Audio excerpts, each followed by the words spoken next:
할렐루야. 우리 주의 돌아보시면서 정신 바짝 차리고 기도합시다. 인사 나누시겠습니다. 정신 바짝 차리고 기도합시다. 오늘은 요한복음 2장 5절 말씀을 중심으로 누군가에게 격려와 위로와 기쁨이 되는 우리, 이와 같은 제목으로 말씀의 은혜를 나누고자 합니다. 예수님께서는 성령으로 잉태되셔서 동정녀이신 마리아의 몸을 통해서 태어나셨습니다. 그러므로 예수님은 육신의 아버지인 요셉의 피를 이어받은 것이 아니라 하나님께서 마리아의 몸을 통해서 오신 것입니다. 그럼에도 불구하고 예수님은 그의 나이 30살 공생애를 시작하시기 전까지는 어머니 마리아와 아버지 요셉의 아들로서 또한 가족의 일원으로서 그 역할을 충실히 하셨던 분이셨습니다. 그는 목수인 아버지 요셉의 일을 돕고 함께 하셨던 성실하신 분이셨습니다. 또한 그의 동생들인 야고보, 유다, 시몬, 요셉의 든든한 맏형으로서도 그 역할을 잘 감당하신 분이셨습니다. 이렇듯 예수님의 가정은 단란하고 가족애가 많은 그런 가정이었습니다. 어떤 면에서는 이런 넘치는 가족애로 인해 예수님이 이 땅에 메시아로 오신 분이라는 사실을 너무나도 잘 알고 있던 마리아도 그냥 엄마로서 듬직한 장남인 아들로서만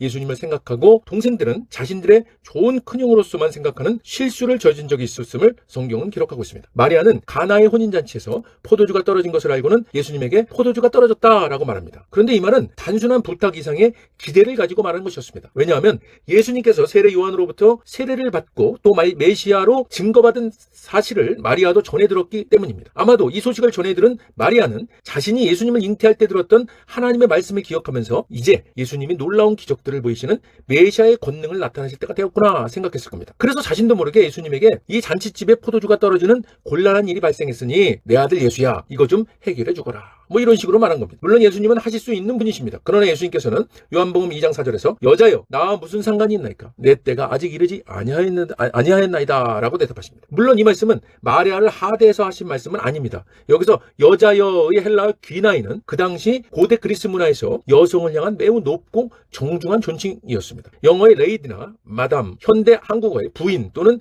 여사님 정도의 뉘앙스에 가깝다고 보아야 합니다. 상대방을 비하하거나 무시하는 어조가 전혀 아니며 격식과 예의를 갖추어 부르는 호칭입니다. 예수님께서 어머니를 여자여라고 부르신 것이 불효에 가깝게 느껴질 수 있지만, 그러나 당시 문화로는 어머니를 극진히 높이면서도 공식적인 관계로 대하는 정중하고 격식 있는 표현이었습니다. 이것은 우리말로 번역할 때 여자여라고 번역돼서 그렇지, 이 말은 왕후를 부를 때나 자기 아내를 아주 다정하게 부를 때 사용하는 극존칭어였습니다. 그래서 이 말은 예수님께서 아주 한량없는 사랑을 가지시고 자신의 어머니인 마리아를 부르신 것입니다. 예수님은 완전하신 하나님이신 신성을 가지신 분이셨지만 또한 완전하신 사람이신 인성을 가지시고 그 완전하신 사랑을 손수 보이신 분이십니다. 다만 예수님께서 어머니 마리아에게 하시고자 하셨던 말씀은 하나님께서 예정하시고 이루어가시는 메시아 사역은 하나님의 뜻대로 하는 것이지 사람의 욕구에 의해서 예수님이 활동하시는 것이 아님을 말씀하신 것입니다. 이에 마리아는 오늘 본문 말씀입니다. 요한복음 2장 5절입니다. 그의 어머니가 하인들에게 이르되 너에게 무슨 말씀을 하시든지 그대로 하라 하니라. 아멘. 마리아는 즉각 예수님의 말씀을 통해 깨닫고 돌이킨 것입니다. 자기 아들로서가 아니라 메시아이신 예수님으로 바로 순종하는 말로 고백한 것입니다. 예수님 마리아에게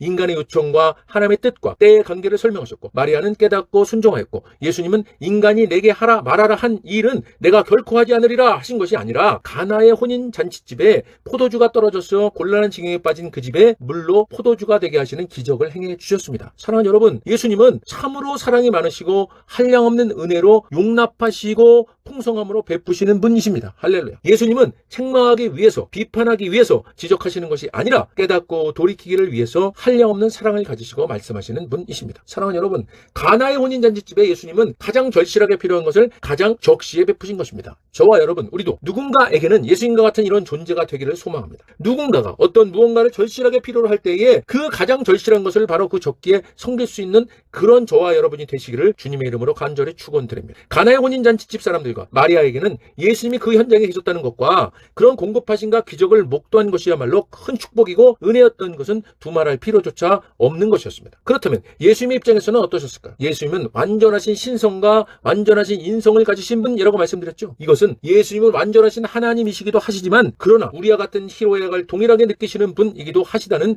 의미가 포함되어 있는 것입니다. 그러니까 누군가가 예수님의 말씀을 잘 듣고 그 말씀에 잘 순종하면 예수님께서도 기뻐하시고 격려받으시고 위로받으시고 그 동력으로 예수님께서 인성을 가지시고 행하시는 일들을 잘 해나가실 수 있는 힘을 받으신다는 것입니다. 사랑하는 여러분, 여러분, 예수님은 우리에게 교훈하시는 것입니다. 어떤 교훈입니까? 저와 여러분 우리가 누군가에게 큰 격려와 위로와 힘과 동력이 될 수 있다는 것입니다. 예수님께서도 마리아의 즉각적인 돌이킴과 순종이 큰 위로와 격려와 기쁨이 되신 겁니다. 사랑하는 여러분, 우리 모두가 누군가에게는 위로와 격려와 기쁨이 되는 존재 되시기를 주님의 이름으로 간절히 축원드립니다. 마가복음 6장 4절 말씀 함께 읽겠습니다. 예수께서 그들에게 이르시되 선지자가 자기 고향과 자기 친척과 자기 주위에서는 존경을 받지 못함이 없느니라 하시며. 아멘. 예수님께서는 자기를 배척하는 고향 사람들에게 어디서나 존경을 받는 예언자라도 자기 고향과 친척과 집안에서 많은 존경을 받지 못한다라고 말씀하신 겁니다. 예수님이 이런 상황을 당연하게 담담하게 받아들이셨습니다. 그러나 오늘은 우리가 인성을 가지시고 우리 가운데 오셔서 우리와 같은 희로애락을 느끼시고 일하시는 예수님을 묵상하면서 우리와 우리의 상대를 이해하고 용납하고 섬기는 시간을 갖기를 원하는 것입니다. 예수님 자신을 가장 가까이서 보고 알아왔던 고향 사람들, 친척들, 가족들이 자신을 무시하고 배척하고 비난할 때 예수님이 정말 아무렇지도 않으셨을까요? 완전하신 신성을 가지신 분으로서의 예수님은 전혀 정말 아무렇지도 않으셨을 겁니다. 이 말씀은 사람들의 그런 행동이 신으로서의 하나님의 완전하심에 조금의 영향도 미칠 수 없다는 것입니다. 그러나 우리가 다 아는 것처럼 예수님은 신성과 함께 인성도 가지신 분이시지 않습니까? 이 인성을 가지신 분으로서의 예수님은 우리가 느끼는 것처럼 가장 가까운 사람들로부터 무시당하고 배척당하고 비난받는 상황에서의 심적인 영향이 있을 수 있다는 겁니다. 그렇다면 인성을 가지신 분으로서 예수님도 격려받으시고 위로받으시고 힘을 받으실 수 있다는 것입니다. 마가복음 6장 5절 6절입니다. 거기서는 아무 권능도 행하실 수 없어 다만 소수의 병자에게 안수하여 고치실 뿐이었고 그들이 믿지 않음을 이상히 여기셨더라. 아멘. 이 말씀은 예수님이 실제로 권능을 행하실 수 없다는 무능을 말씀하신 것이 아니라 자발적으로 권능을 행하지 않으셨다는 의미입니다. 고향 사람 전체가 예수님을 인정하지 않고 배척하는 상황에서 아주 소수의 사람들이지만 그들은 예수님을 인정하고 믿고 따랐습니다. 사랑하는 여러분, 인성을 가지신 예수님께서는 이 소수의 사람들이 얼마나 귀하게 여겨졌겠습니까? 얼마나 격려가 되셨겠습니까? 얼마나 위로가 되셨겠습니까? 얼마나 기쁨이 되셨겠습니까? 사랑하는 여러분, 이들에게 일어난 결과들은 무엇입니까? 주님의 권능의 행하심이었습니다. 치료받은 것입니다. 사랑하는 여러분,